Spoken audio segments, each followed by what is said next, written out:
Jaram hino ɗo tarika fiima antu heɗito moƴƴa. Musa fiino Allah hajori eno o donkinirino. Musa hara ko anni asalminama. Haruna mi wawata holade mi yiyalima timmi joni duuɓi 40. Musidɓe ɓen hiɓɓodiri hari weltare maɓɓe nden no tiiɗi.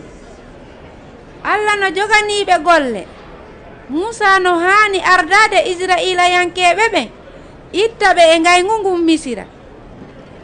Musidɗo makko on no hani wallitade mo e nder ɗen golle. Hiɓe hani yahude haaka Fir'awna o lanɗo hunƴuɗo. Ko ɗum waɗi si hiɓe handi e cuucal buy. Fir'awna Allah jomiraɗo Israila on no wiwdema accu jama an on yaha. Jomiraɗo kombo woni on? Mi andamo. Mi anniyaki accitugol Israilankeɓe ɓe yaha.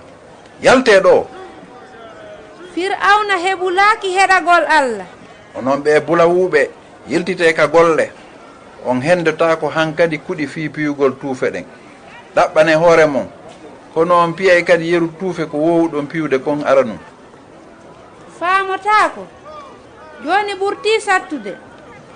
Israilayankeɓe ɓen sonkani Musa o tori. Jomiraɗo ko fi honɗum nelanɗalan ka Firawna. Joni ɓurti sattande lan hunde a waɗali fi jattingol jama. A yi o yay neɓata komi waɗata kon Firawna. Mi kar haymo ha o newnana on yahugol. Komi fodi kon mi hunnay ɗum tigi mi jattinay on. Allah addi albalawuji buy e hoore Misirayankoɓe ɓen.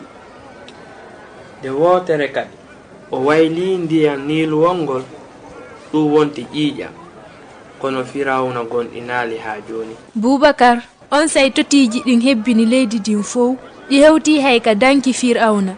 On say ukkere marmarle tiiɗude bonniti gesele ɗen fof.